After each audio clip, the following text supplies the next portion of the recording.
Merci beaucoup, merci Pierre-Louis, merci tout le monde d'être venu.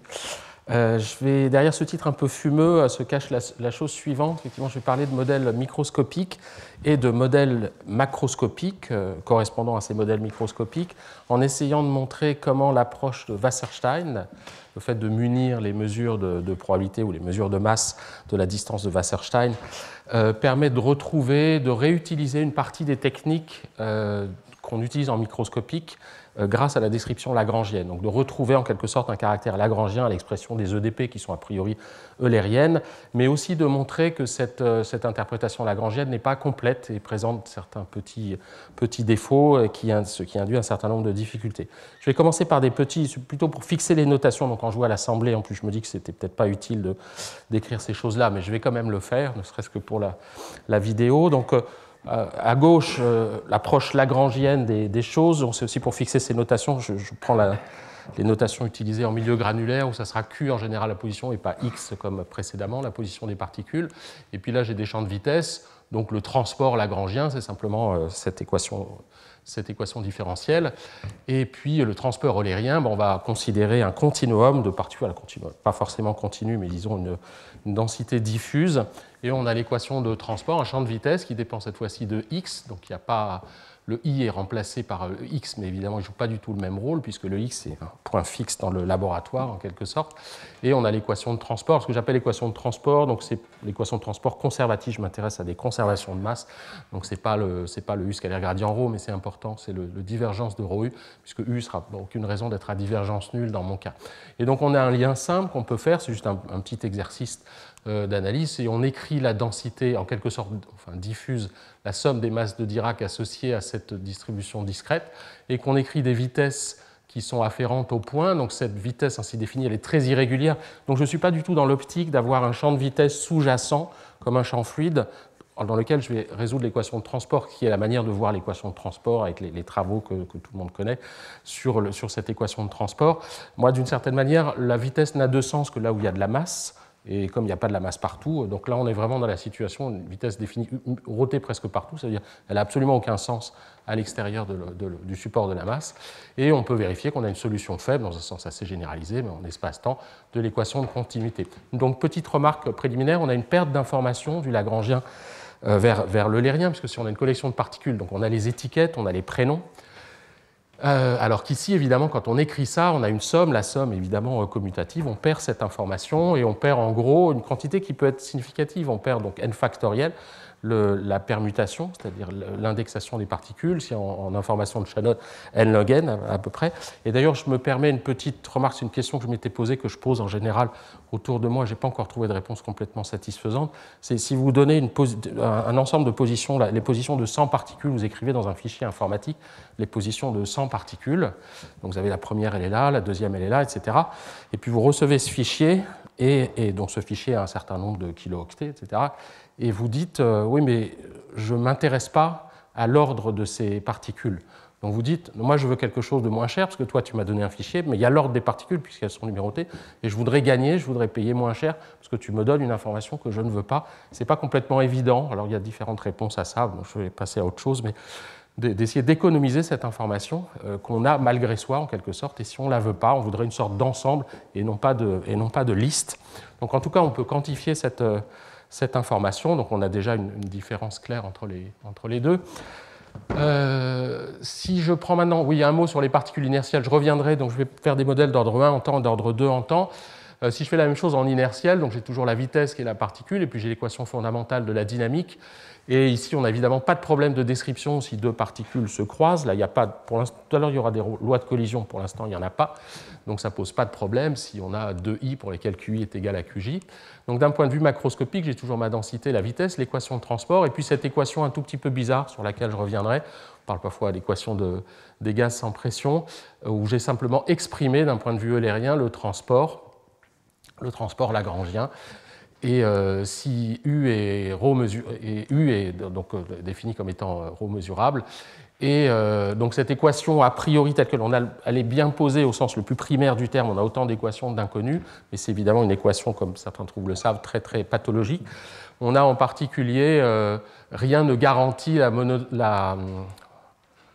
pardon, c'était pas la monotonicité, la monocinéticité que je voulais écrire, excusez-moi, c'est le fait qu'on a un caractère monocinétique, puisqu'on peut avoir très bien croisement des trajectoires, ça c'est des choses sur lesquelles je reviendrai. Alors juste un petit mot quand même en anticipation, si je prends ici j'ai l'espace, ici j'ai le temps, donc là si je mets 3 masses de Dirac avec des vitesses initiales comme ça, cette représentation des trajectoires dans l'espace-temps, on peut vérifier quelle est la solution faible de ces équations-là. Le problème c'est que ce n'est pas la seule. Et par exemple, si je considère que ici, à ce moment-là, j'avais 3 particules, donc j'ai une masse de Dirac en 3 qui avance a priori dans cette direction. Si tout d'un coup, il y en a une qui part à droite, une qui part à gauche, de façon à ce que la quantité de mouvement soit vérifiée, ça reste une solution faible de ces équations. En fait, pour faire cette petite éclatement, on a créé de l'énergie, mais on n'a pas créé de quantité de mouvement, donc c'est licite. Donc on a une équation telle qu'elle est très pathologique. Bon, je reviendrai un peu sur cette équation plus tard. Donc juste sur les notions de métrique, pour finir cette introduction, la métrique naturelle en micro, la métrique petit L2 est très naturelle pour exprimer les lois de la mécanique classique. Évidemment, elle est naturelle puisque ça correspond à l'énergie cinétique, enfin le carré de la norme L2 au facteur 1,5 près, et aussi sur les positions, puisque si on prend des petites variations des positions, on retrouve cette vitesse, donc on a quelque chose qui est de type énergie cinétique. En macro, c'est évidemment pas vrai. La métrique L2 reste naturelle sur le champ de vitesse, ça exprime l'énergie cinétique, on peut voir ça comme l'espace tangent à ces densités. C'est évidemment, la métrique L2 est absolument pas légitime pour l'équation de transport, par exemple, même si on peut toujours l'utiliser, mais elle n'exprime rien mécaniquement, ni a fortiori d'une certaine manière sur d rho sur dt. Alors, donc la métrique de Wasserstein, je ne vais pas refaire une introduction, je pense que la plupart des gens connaissent, juste quelques petites remarques peut-être sur j'avais parlé de la représentation eulérienne d'une distribution lagrangienne de masse, donc si je représente j'ai n particules, le nombre de particules est le même entre les deux, c'est 2 positions différentes d'une même collection de particules. Donc la distance de Wasserstein, on va juste chercher les plans de transport, donc qui relient ces deux-là, et on va faire l'infimum. Alors on sait que quand on a un ensemble discret comme ça avec le même nombre de masses et des masses, une distribution équirépartie, on a une solution, une conséquence du théorème de Krein-Rootman, on a une solution qui est sous forme de bijection, et donc on va avoir une collection, ça c'était un transport possible avec un coût qui est manifestement non optimal, et ici le plan de transport optimal. Et on peut vérifier assez simplement donc, l'ensemble des mesures atomiques à n points, ça sera essentiellement l'objet qui m'intéressera, parce que je partirai d'un nombre fixe de particules, donc c'est l'objet l'espace dans lequel je vis. On a une isométrie naturelle entre, donc muni de la distance de Wasserstein, on a une isométrie entre cet espace et puis l'espace euclidien, qui décrit les positions de n particules d'un point de vue lagrangien, mais quotienté par les permutations. Et on voit que si je pars d'une solution où il n'y a pas 2 particules qui soient identiques, localement, j'ai une vraie isométrie entre cet espace de Wasserstein dans un petit voisinage, et puis tant qu'il n'y a pas de croisement, tant qu'il n'y a pas d'ambiguïté, et puis l'espace euclidien. Voilà, juste un petit mot. Alors je suis désolé, je ne savais pas que tu serais là, je crois que je ne te cite que 7 ou 8 fois dans cet exposé. Enfin en tout cas, voilà la première. J'aurais pu faire mieux. Juste une petite remarque sur une version discrète, ça peut être un exercice en gros, mais qui est amusant. Version discrète du théorème des compositions polaires de Brownian. Si vous donnez une collection de particules avec des champs de vitesse, vous pouvez réaffecter différemment les vitesses aux particules de façon, là c'est représenté ici sur ce dessin, à ce que si vous considérez la particule de masse, donc c'est exprimé de façon un tout petit peu libre, c'est plus une conséquence du théorème, mais si vous regardez, vous advectez, vous prenez chaque particule et vous la lancez selon cette vitesse, à vitesse constante, donc vous faites avancer en gros les petites masses, vous avez la distance de Wasserstein de la distribution obtenue par rapport à la distribution initiale qui va être linéaire en temps et sans réindexation surtout, il n'y a pas d'affectation, alors que si vous partez de ça et vous bougez les particules, vous prenez la distance de Wasserstein à la configuration initiale, vous allez avoir évidemment des réaffectations de façon évidente. Alors ce qui va m'intéresser plus particulièrement, c'est ce n'est pas ces particules libres, ces atomes, mais c'est plutôt des collections de grains. Donc ce qui va m'intéresser, c'est ces 2 ensembles. Le premier ensemble, K, donc c'est une collection de grains. Je vais parler de foule tout à l'heure, donc ce sera plutôt des disques en dimension 2, mais ça pourrait être des grains en dimension 3, donc une configuration de ce type-là, donc que je représente toujours par les QI, et je demande juste que la distance entre les centres soit supérieure à 2 fois un certain rayon. Donc j'interdis les chevauchements. D'accord? Donc c'est un ensemble dont on verra qu'il n'est pas si simple que ça à décrire géométriquement. Et le pendant macroscopique de ça, c'est juste un ensemble de densités saturées. Alors, vous pouvez voir comme, des fois, ça sera une mesure de proba. Ici, je l'écris comme une densité dans L1, donc juste coincé entre deux valeurs, évidemment positives, et puis inférieure à 1. Alors, une première remarque, un problème que je ne vais pas évoquer aujourd'hui, c'est qu'en fait, pourquoi 1? Alors, on pourrait dire c'est juste un choix de constante. Mais en fait, quand on cherche le pendant macroscopique de la contrainte de non-chevauchement, ce n'est pas du tout évident quel est le maximal packing. Enfin, il y a le maximal packing en dimension 2, c'est le réseau triangulaire que vous avez en tête, je pense, avec un certain pourcentage, c'est 0,91, je pense, je ne sais plus. Mais c'est quelque chose qui est très rigide. Si on est dans cette situation, on ne peut absolument pas bouger, on a droit qu'au mouvement rigide. Donc en fait, il y a beaucoup d'autres, par exemple le réseau cartésien, qui est un peu plus light, qui est un peu moins dense, c'est aussi quelque chose qui est maximal localement. Donc la notion de densité maximale est quelque chose qui n'est pas très bien défini. C'est l'une des difficultés qu'on a quand on veut faire des passages micro-macro entre des collections de grains rigides et puis ces distributions macroscopiques.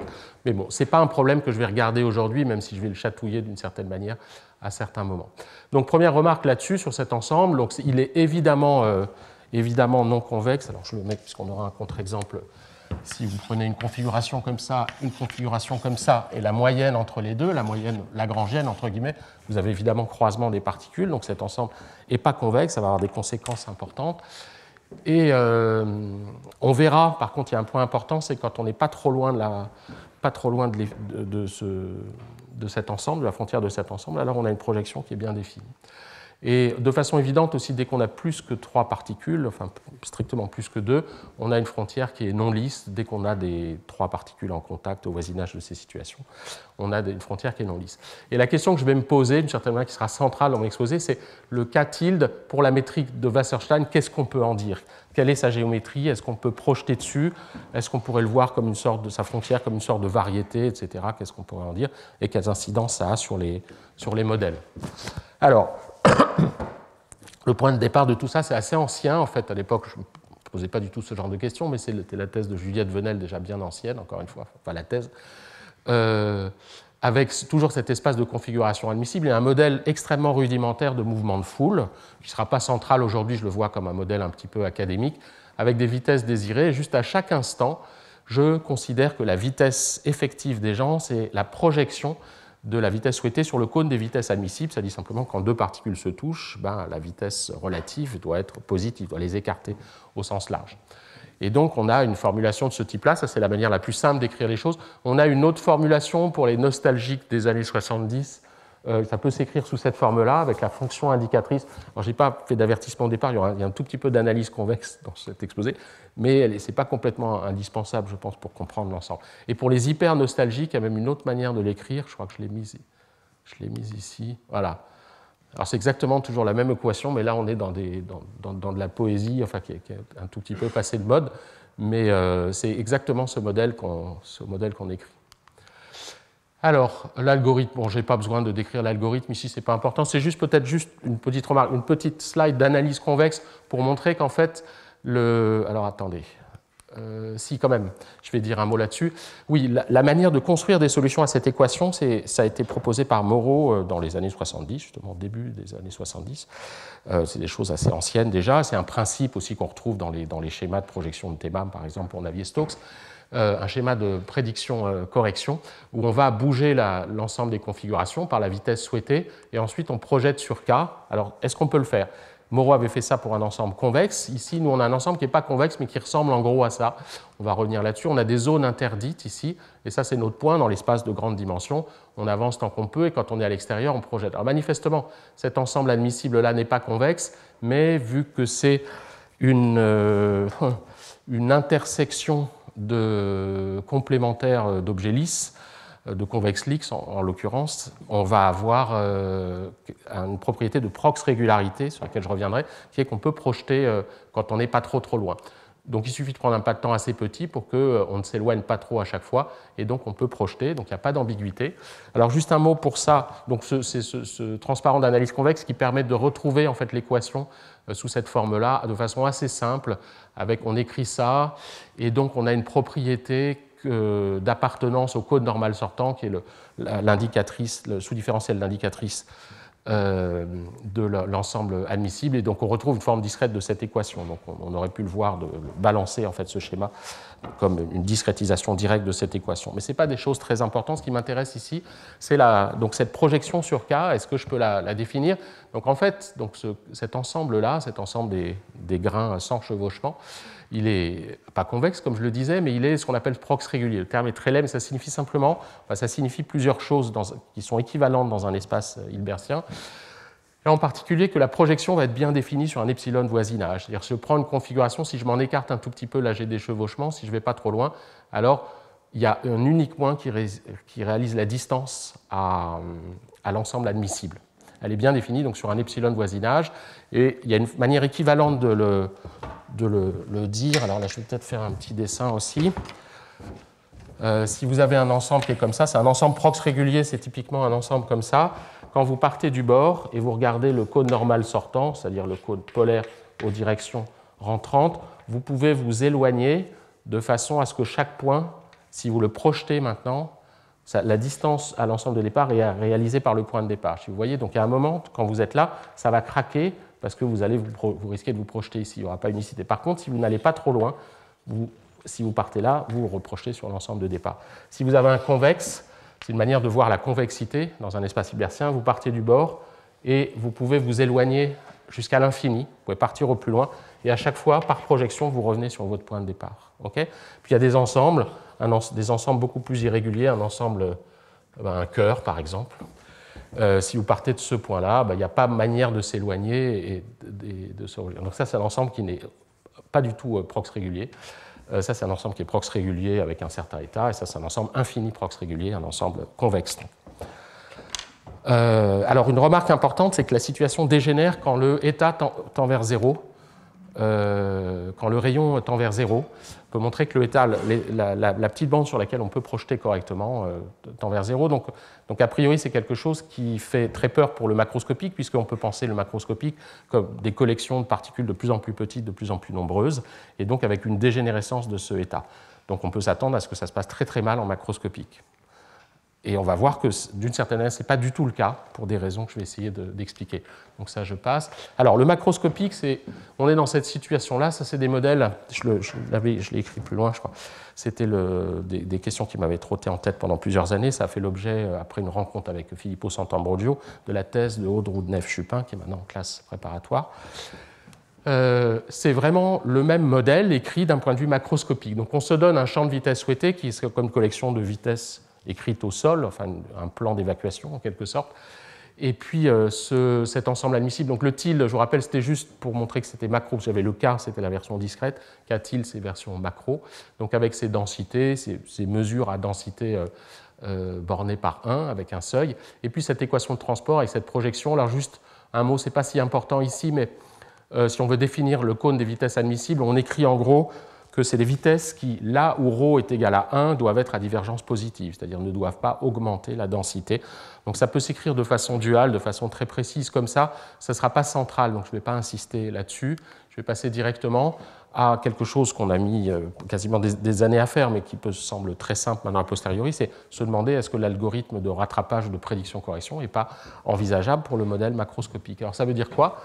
Ça veut dire qu'on prend à un instant donné, on a une densité, on la bouge selon, donc j'utilise les techniques de mesure image, de push forward, enfin la notation avec le dièse, ici on fait l'identité plus taux, la vitesse souhaitée, ça veut dire que je bouge ma densité avec la vitesse souhaitée, donc a priori je viole la contrainte, en particulier quand j'ai des champs à divergence strictement négatives qui typiquement concentrent vers une sortie, c'est des situations qui nous intéressent typiquement, et puis ensuite je projette sur K. Alors, est-ce que ça a du sens? Je n'ai pas dit dans quel sens je projetais. Alors, on peut se convaincre immédiatement que les normes euclidiennes dont on dispose, par exemple la norme L2, on peut très bien munir l'espace des densités de la norme L2. Si on fait une projection selon cette norme L2, c'est vraiment n'importe quoi. D'abord, ça ne préserve pas la masse, et puis ça va créer des effets, même si on rajoute la contrainte de préservation de la masse, ce n'est pas du tout ce qu'on veut. En gros, ça fait n'importe quoi. Donc cette projection, même si on a mis un peu de temps à l'époque à s'en convaincre, mais il faut la faire selon l'approche Wasserstein. Donc la question que je vais regarder maintenant, c'est est-ce que quand j'ai une densité, alors la question est a priori très simple, elle est vraiment pas compliquée. En 1D, j'ai une situation comme ça.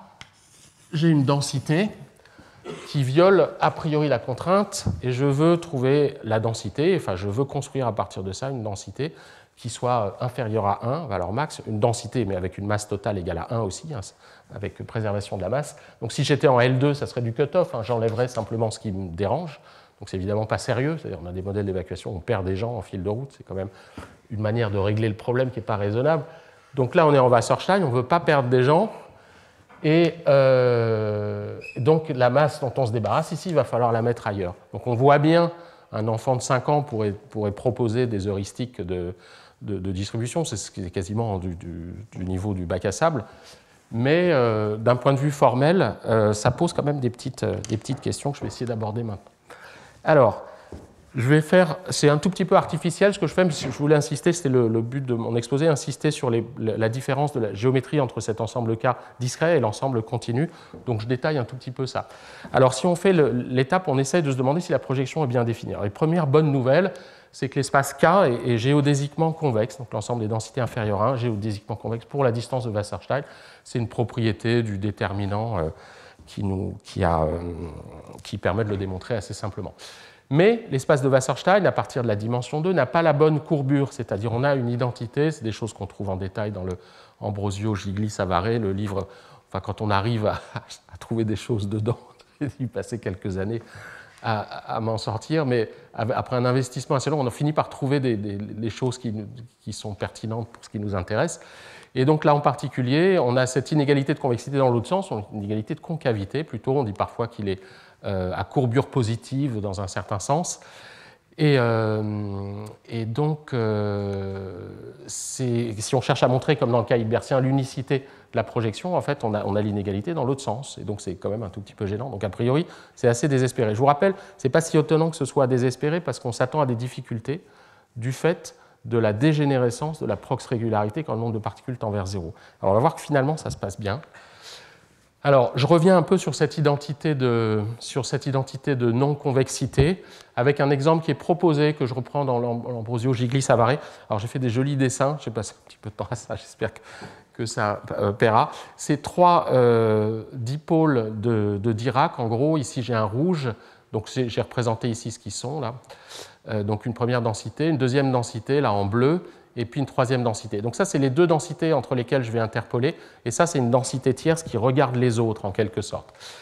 Et ce que je vais, la première chose, c'est si je regarde la géodésique entre ρ0 et puis ρ1, en fait, donc on peut vérifier que donc là, ce que j'ai représenté, c'est ρt, en fait, au cours du temps, ρ0 qui devient ρt avec t croissant, et je regarde ensuite, à chaque étape, le transport optimal entre la verte et la rouge, et en fait, ce qui se passe, c'est qu'ici, on avait toujours celle-là qui allait à celle-là, celle-là qui allait à celle-là, mais à un moment, ça bascule en fait. Vous voyez, il y a une bascule, il y a un changement des indexations, et ici, c'est cette fois-ci celle-là qui va là et celle-là qui va là.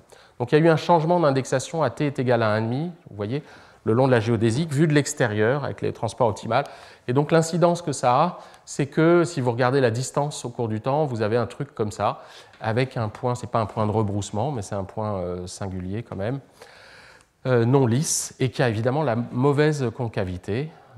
Donc ça ne peut pas être rattrapé par l'ajout d'un terme aussi convexe mais lisse qu'on veuille. Donc c'est pour ça qu'on a la fonction des lambda convexes en fait pour aucun lambda. C'est pour ça qu'on a une propriété assez pathologique.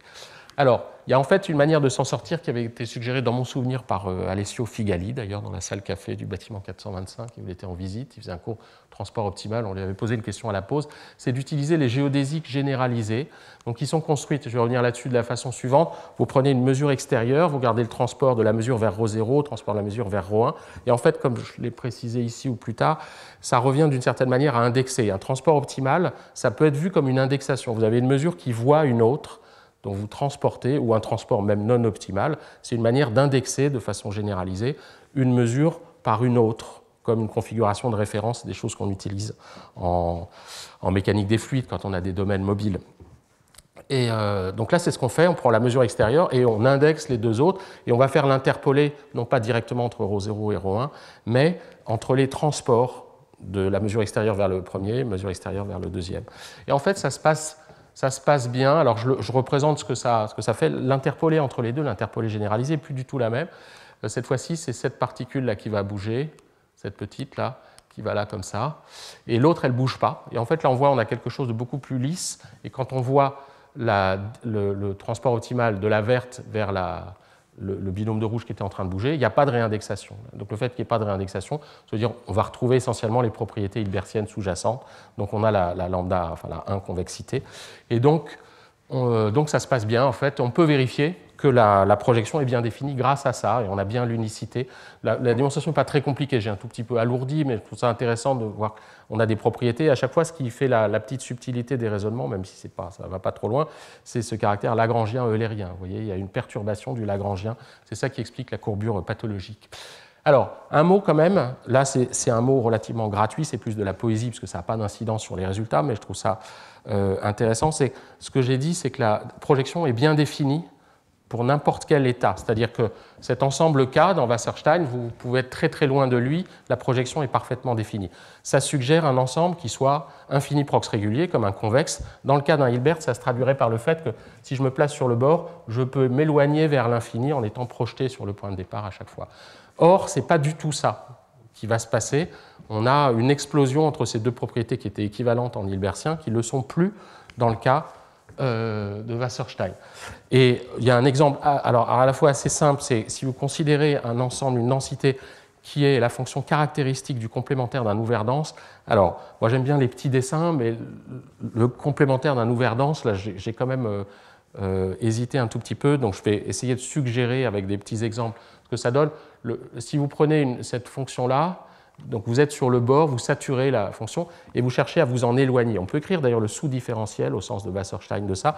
Vous allez avoir des mesures qui violent de plus en plus la contrainte. Il s'agit de violer de plus en plus la contrainte. Manifestement, vous arrivez à un cul-de-sac, vous ne pouvez pas faire mieux, vous montez, puis à un moment, vous êtes au Dirac et vous ne pouvez pas faire pire. Il n'y a pas au-delà du Dirac dans cette direction du sous-différentiel. Donc c'est comme si vous étiez parti de la frontière, puis vous éloignez, puis à un moment, vous ne pouvez pas aller plus loin. Et on peut le faire pour une distribution de masse de ce type-là, si j'en ai plein. Donc je regarde, à chaque fois je me place sur un point du bord, et je regarde celles qui sont les plus éloignées. Et on peut vérifier que quand les largeurs de ces bandes ici tendent vers 0, en fait, la distance à laquelle on peut s'éloigner, elle tend elle-même vers 0. Donc en faisant tendre, en considérant une densité qui serait typiquement, on pensait à des barres qui seraient de mesure arbitrairement maintenant petite, c'est là qu'intervient le complémentaire d'un ouvert dense, c'est-à-dire on a quelque chose de mesure qui peut être quasiment pleine, mais avec des barres qui sont toutes de longueur nulle en quelque sorte. C'est d'intérieur vide le support de cette mesure. Et donc on est en un point du bord et on ne peut absolument pas s'en éloigner. Vous voyez ce que je veux dire? Alors que bizarrement, quand on est à l'extérieur, on peut très bien se projeter. Alors on ne se projettera jamais sur ce point-là. Donc la frontière de K, c'est un objet un tout petit peu bizarre qui peut sembler très lisse et convexe d'un certain point de vue. Mais d'autre part, il y a des points là-dedans qui ne voient jamais le jour. Si vous voulez, vous ne pouvez pas partir vers l'horizon en partant. Donc c'est encore une fois des remarques plutôt qui n'ont pas une énorme incidence sur l'analyse, mais qui montrent quand même le caractère un peu complexe de ces choses-là. Et juste pour terminer avec ces considérations micro-macro avant de passer à l'ordre 1, je vais surveiller le timing aussi. Donc je reviens un peu à cette prox régularité en micro, où on avait l'ensemble K, il ressemble en gros à ça. Il est dans un espace de dimension très grande, mais donc il y a des points saillants qui ont le bon sens de convexité et des parties lisses qui sont par contre plutôt concaves. Mais quand on est sur le bord, on peut s'éloigner un peu de façon à revenir, là ça ne pose pas de problème. Mais si on va trop loin, on va se projeter en un autre endroit, où à un moment on aura deux projections possibles. Donc c'est un exemple typique, c'est ça, je prends simplement deux particules et je viole la contrainte au maximum, c'est-à-dire j'essaie de sortir de mon ensemble, donc elles se croisent et puis à un moment, elles sont en fait, vous êtes passé de l'autre côté et au moment où elles sont confondues, vous avez une infinité de projections possibles. Donc c'est ce que je vais préciser ici en faisant une comparaison directe, la situation des deux particules. Quand je suis en lagrangien, quand j'ai deux particules comme ça, si je viole la contrainte, je les fais se rentrer dedans, donc ici elles se chevauchent, ici elles sont confondues, et si je vais encore plus loin, je vais me retrouver... Alors ici, on a non-unicité de la projection, puisque ça peut être ça ou ça, dans un sens ou dans l'autre. Ici, je continue, je vais trouver je vais retrouver sur une autre configuration. La configuration, d'un point de vue lagrangien, les étiquettes ne sont pas les mêmes, évidemment différentes. En macro, si on fait la même chose, donc ici je prends 2 blocs et puis je les pousse l'un vers l'autre. Les zones ici correspondent à des densités 2, alors que quand c'est blanc, c'est densité 1. Donc ici, les 2 blocs sont confondus. Et ensuite, si je continue, je trouve ça. Mais comme j'ai perdu le caractère lagrangien, le transport, enfin disons, les densités oublient complètement les étiquettes lagrangiennes, il y a 2 remarques qu'on peut faire. C'est d'abord cette configuration, elle est parfaitement égale à celle-là. Ça veut dire que l'ensemble, il n'est pas très facile à représenter. C'est comme un ensemble convexe, sauf que quand vous placez en un point du bord et que vous partez vers l'infini, vous retombez sur votre ensemble convexe. C'est une sorte de périodicité. Donc c'est ça qu'on retrouve ici. Là, j'étais sorti de K et je retombe sur K, en allant en ligne droite en quelque sorte. Donc c'est un tout petit peu déroutant. Et la deuxième remarque, c'est quand j'ai ce truc-là, ici j'avais non-unicité de la projection, puisque ça pouvait être ça ou ça, alors qu'ici, comme je n'ai pas les étiquettes, j'ai unicité de la projection. D'accord ? Donc c'est ça qui fait, on comprend ici. Alors un mot sur le... Je vais très peu parler de modélisation, mais je vais quand même représenter. Donc on peut faire des calculs là-dessus. Là, c'est des calculs, juste une comparaison entre les deux. Alors ce qu'il faut savoir, c'est que les deux sont en fait très très différentes. Les modèles, et ça fait l'objet de recherches dédiées là-dessus. Ce n'est pas mon objet aujourd'hui, mais ça a été sous-jacent. Enfin, je pense qu'il y a quelques remarques que j'ai faites, notamment sur la convexité de K, la convexité géodésique et la non-convexité, la convexité de K tilde et la non-convexité de K. Ça montre qu'il y a des différences profondes qui induisent des choses en termes de modèles. Alors là, malheureusement, je me suis rendu compte que ce film-là s'arrêtait. On a l'impression qu'il y a un bouchon, en fait, c'est complètement faux. Ça continue à filer. Et donc, c'était pour montrer la différence. C'est un peu malheureux parce qu'ici, ça va conduire à un bouchon, effectivement, ça va s'arrêter complètement, alors qu'ici, en fait, ça devrait finir. Encore une fois, le fait que ça se soit arrêté, j'espère que c'est clair, c'est un bug complet. C'est-à-dire, je n'ai pas le film en entier, il s'est arrêté avant la fin. Mais normalement, les deux modèles ont des comportements qui sont assez différents. Donc je voulais quand même souligner cette remarque un peu pour dire que je ne suis pas du tout en train de faire de l'homogénéisation. Ce n'est pas très étonnant qu'il y ait des propriétés différentes entre les deux modèles. Et juste pour terminer avec cette remarque, ce qui est important aussi, c'est qu'on se rend compte que le modèle en fait, macroscopique qui est très sympa à étudier, qui nous a occupé pendant plusieurs années avec Filippo Santambrogio et Aude notamment, il est vraiment pas bon d'un point de vue modélisation en particulier. On peut le vérifier, je crois que je vais sauter cette étape-là, mais on peut vérifier que les gens sortent toujours plus vite qu'ils ne sortiraient s'ils étaient tout seuls. Et parce qu'on a un modèle qui est fluide, les gens poussent derrière, donc c'est une démonstration, c'est une conséquence du principe du maximum pour le Laplacien. On peut faire apparaître un Laplacien derrière ces choses-là. Et par contre, pour le cas discret, on peut montrer qu'effectivement, là vous voyez ce qui s'est passé. On a en bas un faux blocage de bug, ce n'est pas un vrai blocage, normalement ça continue. Par contre, ça c'est un vrai blocage, c'est-à-dire que ça s'est arrêté, le calcul continue à tourner, et on est dans un vrai minimum local, une certaine fonction d'insatisfaction, et on a quelque chose. Et ça, en fait, c'est réaliste, ces blocages-là apparaissent dans la réalité, et le fait aussi que ça se ralentisse quand on a beaucoup de gens près de la sortie. Voilà pour ces petites remarques de modélisation. Voilà. Alors je vais passer ce truc-là, à la limite, si j'avais des questions là-dessus, je pourrais revenir sur ces transparents, sur le fait que le modèle micro soit très différent du macro. Mais je voudrais parler un tout petit peu de modèles d'ordre 2 en temps, dont je parle un peu moins souvent, et de fait les résultats, je dois l'avouer, sont un peu moins aboutis, mais les équations sont un peu difficiles aussi. Donc là, c'est une sorte de diagramme de ce programme de recherche que j'ai esquissé ici. Là, j'ai parlé des foules granulaires, foules microscopiques, eulérienne, lagrangienne, pardon. J'ai parlé de foules macro dans le cadre de Wasserstein. Et si on se place maintenant à l'ordre 2 en temps, je vais m'intéresser à des problèmes qui sont d'ailleurs physiquement encore beaucoup plus naturels, qui sont étudiés depuis longtemps, depuis le 19e siècle, les écoulements de grains rigides, de grains de sable, etc. Et puis, je vais essayer de réfléchir à qu'est-ce que peut être la version macroscopique de ces choses-là. Et c'est de ça que je voudrais parler, avec encore une fois un regard particulier sur cette articulation eulérien-lagrangien. Alors sur les collisions non élastiques, les équations sont un peu plus pénibles que tout à l'heure, mais en fait le principe est assez simple. On a l'équation fondamentale de la dynamique pour les particules, avec un terme a priori inconnu qui représente les forces de contact, que j'ai noté ici, les lambda ij, qui sont en fait des mesures positives en temps, c'est des choses singulières. Alors, je ne vais pas casser le matériel, mais si je laisse tomber ce truc-là, là, il va s'arrêter, imaginez ce qu'on a pu faire, ça va faire du bruit. Donc, c'est en gros le lambda ij, c'est la force en temps exercée par la table sur ce petit machin. C'est en gros un Dirac en temps, au moment de, si on a un objet parfaitement rigide. Et ça peut être vu comme des multiplicateurs de Lagrange de la contrainte d'appartenance à ce cône de vitesse admissible que je ne détaille pas, c'est toujours le même que j'ai écrit tout à l'heure. C'est juste quand on a deux particules qui se touchent déjà, elles ne peuvent pas se toucher plus, en quelque sorte. La vitesse d'écartement doit être positive. Et j'ajoute cette loi de collision, c'est une loi de collision non élastique qui est exactement comme dans le modèle de Foule, où on avait une vitesse souhaitée qui était projetée pour faire une vitesse réelle. Ici, on a une vitesse avant le choc qui est projetée pour faire une vitesse après le choc, simplement.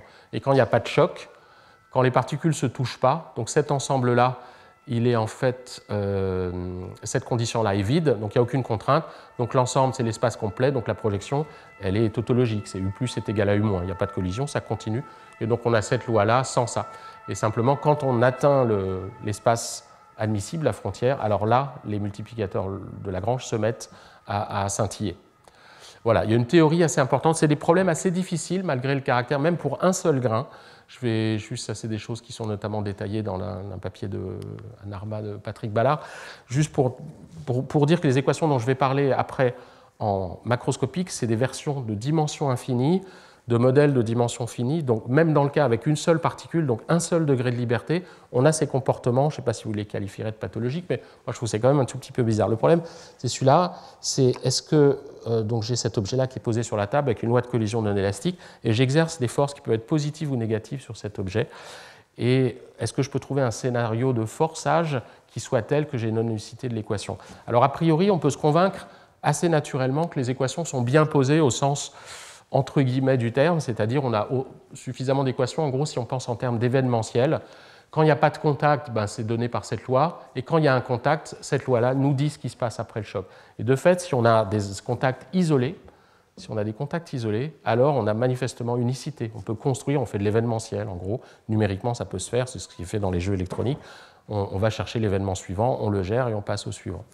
Les choses se compliquent quand on peut avoir des points d'accumulation d'événements. Alors le forçage, c'est celui-là.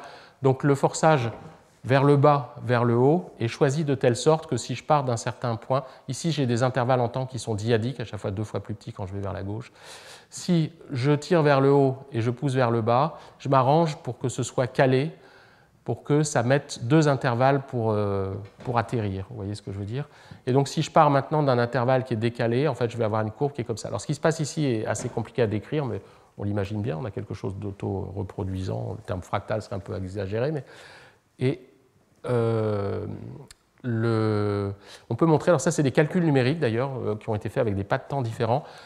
Pour ce même forçage, le même schéma numérique, avec des pas de temps différents, il y en a un qui trouve des pas de temps en gros 1 sur 2 puissance k et 1 sur 2 puissance, 1 sur 2 puissance 2k et 1 sur 2 puissance 2k plus 1. L'un va trouver cette solution et l'autre va trouver l'autre solution. Donc on a encore une fois, je reviendrai peut-être là-dessus, mais les équations que je vais écrire en macroscopique ont déjà en elles-mêmes cette pathologie temporelle qui est quand même assez pénible et qui exclut de toute façon d'avoir quelques résultats d'unicité que ce soit.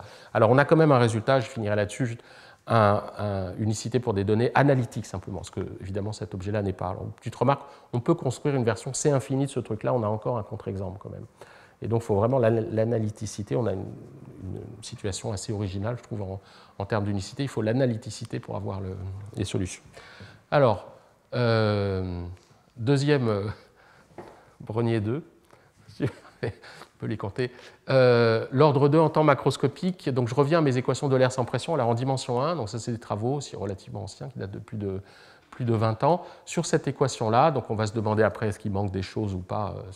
En tout cas, on peut construire des solutions avec, donc c'est exactement le truc que je disais tout à l'heure, on part de 2 particules, on les lance, et puis quand il y a collision, on les stick, c'est-à-dire on les colle ensemble. Donc ici, on a un truc de masse 2 qui continue à avancer à une vitesse qui est telle qu'on a conservation de la quantité de mouvement. Parce que ça exprime en gros la conservation de la quantité de mouvement. Donc on peut construire ces solutions, mais comme je le disais tout à l'heure, on peut construire plein d'autres solutions. On pourrait très bien avoir un rebond ici qui soit par exemple élastique, ou un rebond qui soit même surélastique, puisque rien ne dit dans l'équation qu'on ait non même pas conservation de l'énergie, mais qu'on ait diminution de l'énergie. On peut très bien avoir croissance de l'énergie.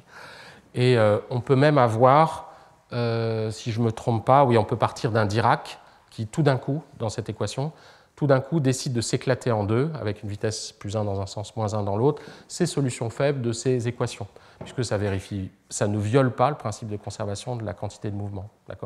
Le fait de ces équations peut créer de l'énergie.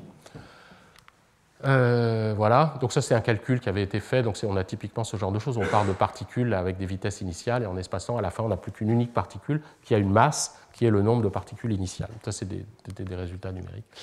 Alors, maintenant, si je rajoute une contrainte, c'est ça qui m'intéresse, une contrainte sur la densité. Donc, je le mets ici, ρ doit être inférieur à 1. Alors, ça se paye, évidemment, il faut rajouter quelque chose dans l'équation, une pression en particulier, un multiplicateur que j'ai noté pi ici, avec une loi de complémentarité qui dit essentiellement que la pression n'est pas censée agir quand les particules ne se touchent pas. C'est quelque chose qu'on retrouve au niveau discret, le fait que le multiplicateur de Lagrange doit être nul quand on n'a pas saturation de la contrainte. Et donc là aussi, il y a des choses qui existent. Donc alors, il y a des travaux plus récents de Bertholin, que je suis désolé, je ne les ai pas cités, mais je n'ai pas eu le temps de les intégrer à cette présentation. Et puis, il y a un papier aussi assez complet sur l'ensemble de ces modèles. Ce papier, je l'ai cité plusieurs fois parce qu'il y a une description de la plupart des modèles que je présente ici, en dimension 1, dans mon souvenir. Donc là, c'est pour ça que je reste en dimension 1 pour l'instant. Et donc, on peut définir de la même manière, c'est des solutions avec des sticky blocks. C'est comme ça que vous les appelez, c'est ça, je crois. Alors, le terme, puisque tu es là, des bouchons collants, ça va toujours gêner, ce terme. Alors, je le dis, parce que pour moi, ce n'est pas collant, parce que ça a l'air d'être collant, parce que ça reste collé s'il n'y a rien qui les décolle, mais ils ne sont pas collés. C'est-à-dire, avec une force infiniment petite, on peut les décoller. Et donc, c'est vrai que ça reste, on a l'impression. Mais le terme collant, et je dis ça parce que ça m'a gêné beaucoup, parce que moi, j'avais introduit un modèle en prenant en compte des forces de lubrification. On a effectivement des forces d'adhésion, des forces négatives. Et là, j'avais plus de terme pour l'appeler. Donc, on l'a appelé gluey particle model, à cause de. Donc, le terme sticky était déjà pris. Voilà, je voulais régler ces comptes en public, profiter de ce moment pour le faire. Mais en tout cas, ça permet de construire des solutions. On peut les construire. Alors, en fait, en 1D, et avec des blocs, on retrouve essentiellement, je pense que tu seras d'accord avec moi, on retrouve un comportement microscopique. En fait, ces grains peuvent être vus, ces intervalles ici de densité peuvent être vus comme des particules simplement rigides. On a exactement les mêmes lois après de collision, même si la loi de collision n'était pas explicitement écrite ici. Là, c'est une collision non élastique qui correspond à ces calculs. Alors, l'avantage de ça, c'est qu'on peut par contre, si on se donne une densité qui n'est pas une densité en escalier, on peut l'approcher au sens faible étoile par ces blocs-là, par une densité admissible en tout cas, et ensuite on peut construire comme ça des solutions à cette équation par approximation, par ces sticky blocks, de façon évidente. Alors, les choses quand même se compliquent. Oui.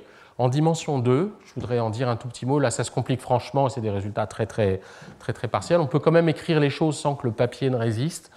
Donc ça, c'est le même système que tout à l'heure. J'ai juste remplacé le dx par une divergence. Bon, ça, c'était mon équation de tout à l'heure. Puis j'ai un gradient P, comme dans Euler. Donc c'est du Euler sans pression avec pression, en quelque sorte. C'est-à-dire quand on est en dessous de la densité fatidique, on a une pression qui est nulle, et puis la pression va s'activer quand la densité devient égale à 1. Et on a toujours notre relation de complémentarité. La pression doit être positive, parce qu'on n'a pas d'adhésion, il n'y a pas de force d'adhésion entre les particules. Et puis on a cette loi de collision qui en général est omise, qui est considérée comme d'une certaine manière sous-entendue, mais elle fait vraiment partie, si on l'omettait dans la version microscopique, on n'aurait aucune chance d'avoir la moindre unicité, on a un problème vraiment mal posé. Ça paraît assez naturel de la mettre. Alors quand on cherche à construire des solutions, c'est souvent très dur, même en microscopique, de passer à la limite dans cette équation de projection, parce que c'est non lisse. Mais bon, je pense que c'est quand même plus clair si on la met. On pourrait d'ailleurs imaginer des collisions élastiques, et là ça devient vraiment cauchemardesque, je pense. Enfin, déjà en non élastique, on va avoir quand même diminution de l'énergie. On peut espérer avoir des choses. Alors juste une petite quelques mots sur ce. Je regarde le temps qu'il est. Ouais. Sur la manière de faire du Wasserstein, en gros, pour ce problème inertiel. On était parti plein d'espoir et un peu très naïf aussi, en essayant de faire pareil, en gros. Et là, je voudrais passer quelques minutes là-dessus pour montrer qu'on est encore sur un paradigme lagrangien-eulérien.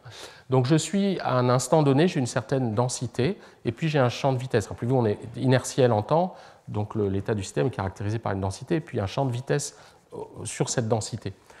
Et donc la première étape paraît assez naturelle. Je vais transporter, comme on faisait en foule, je transporte, je vois cette densité avant le choc, entre guillemets, comme une vitesse souhaitée, et je transporte pendant un pas de temps tôt la densité initiale, qui va a priori violer la contrainte, donc je vais avoir des densités strictement supérieures à 1 à un certain moment, et donc je vais l'écraser en projetant.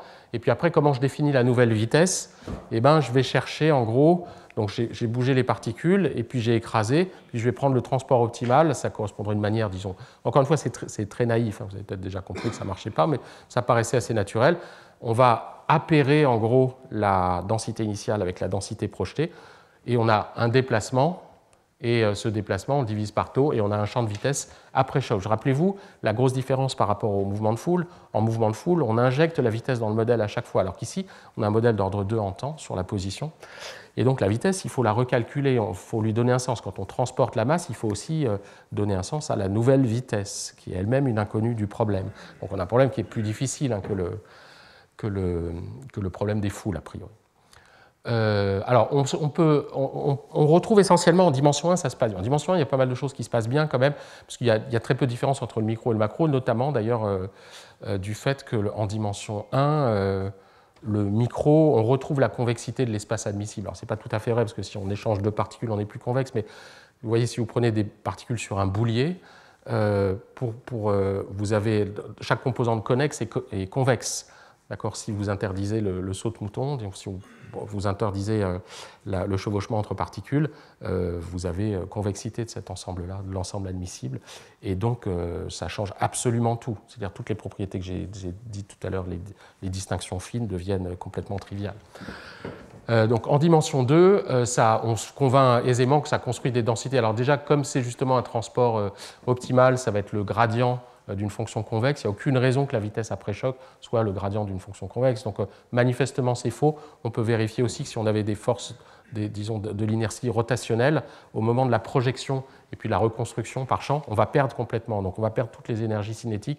Donc alors ça va être stable. Ce modèle-là n'a aucun sens physique, mais il est stable physiquement. Il va dissiper de l'énergie beaucoup plus que le système réel. Donc ça permettrait de faire des calculs assez jolis, qui n'explosent pas, mais qui n'ont pas le moindre sens physique. Donc ça n'a pas un énorme intérêt.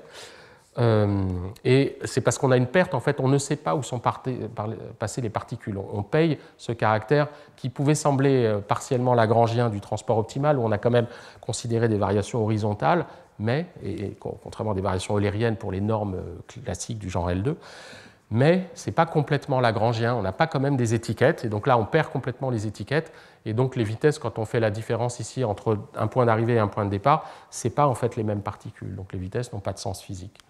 Donc ce qu'on a fait, qui n'était pas forcément optimal, mais l'idée c'est de gérer le croisement entre particules, de faire une première étape qui empêche les particules de se croiser. Alors si vous prenez C est égal à 0, en gros, la condition que si vous prenez en dimension 1, c'est assez clair. Si vous prenez sur une droite des particules comme ça, avec des vitesses initiales, et puis vous regardez les trajectoires associées, le x plus tau Vx, c'est la position de ce truc-là, y plus tau Vy, la position de ce truc-là. Donc quand c'est égal à 0 et quand cette chose-là change de signe, ça correspond au croisement ici, comme dans les systèmes hyperboliques, on a ces croisements de caractéristiques. Ici, c'est vraiment des trajectoires de particules. Donc, si on veut éviter ces croisements, on va prendre une constante c petite. L'idée, c'est que si on va jusqu'au croisement, si on autorise dans la première étape, parce que les particules puissent former des Dirac, déjà ça va être un peu pénible numériquement, mais une fois qu'on a un Dirac, le Dirac, quand on va l'écraser, on ne sait plus qui est passé où, il y a un mélange. Donc l'idée, c'est dans cette étape de gestion des collisions, d'interdiction de croisement des trajectoires, de ne pas perdre le caractère lagrangien des particules. Donc on est forcé de prendre une constante C strictement positive, petite mais strictement positive, et de travailler, de forcer cette contrainte. Ça impose que les particules non seulement ne se croisent pas, mais s'arrêtent un tout petit peu avant de se croiser en quelque sorte. Et donc on introduit cet ensemble-là, l'ensemble des champs, qui vérifie ça, avec un C, encore une fois, qui est petit. Et le schéma que j'écris un peu brutalement, alors, enfin, c'était bien un an de travail pour essayer pas mal de choses un peu différentes, mais on projette d'abord sur cet ensemble-là, donc ça gère les collisions, ça assure, si C est strictement positif, qu'on ait une densité qui soit majorée, c'est-à-dire on reste diffus, le caractère diffus est absolument essentiel pour conserver la possibilité de garder les étiquettes. Vous voyez, dès que vous avez un Dirac de masse, il y a une infinité de particules en un point, donc vous avez évidemment perdu les étiquettes. Vous ne savez plus, ensuite vous ne pouvez pas revenir en arrière en termes de mémoire de qui va où. Et donc ensuite, à partir de ce truc-là, donc là on a projeté le champ, on déplace et on obtient une densité qui viole la contrainte, mais pas de façon trop catastrophique, c'est-à-dire on n'a aucun Dirac a priori. Et donc on projette sur K, et cette fois-ci on redécompose, on revient en arrière, et ça c'est vraiment la numérotation pour aller rechercher les étiquettes en arrière. Je ne sais pas si vous voyez ce que je veux dire, parce qu'à chaque fois, à chaque étape, on va essayer de voir, quand on a effectué chacune de ces étapes, comment on a transporté les particules. Donc c'est là, cette étape-là est un peu lourde, mais c'est parce qu'on a besoin de ce caractère lagrangien qui est indispensable pour construire le champ de vitesse. Et on peut vérifier. Alors, je ne ferai pas honneur à Glowinski, le roi de l'analyse numérique. On est loin de faire une analyse complète, d'analyse numérique complète. Bon, le problème est quand même relativement difficile, mais on peut montrer des petites choses. Alors, une remarque, par exemple, on peut faire pas mal de remarques un peu négatives ou des questions ouvertes sur cette équation. Il n'est pas très clair, par exemple, on parlait de moments d'ordre 2 tout à l'heure, ça fait penser un peu à cette question. On n'a pas du tout de principe de maximum, par exemple, pour cette, même s'il y a des collisions non élastiques. En dimension 1, les vitesses, on a un principe de max sur la vitesse. La vitesse va réduire, s'il y a deux particules qui se rentrent dedans, la vitesse après le choc, elle est inférieure.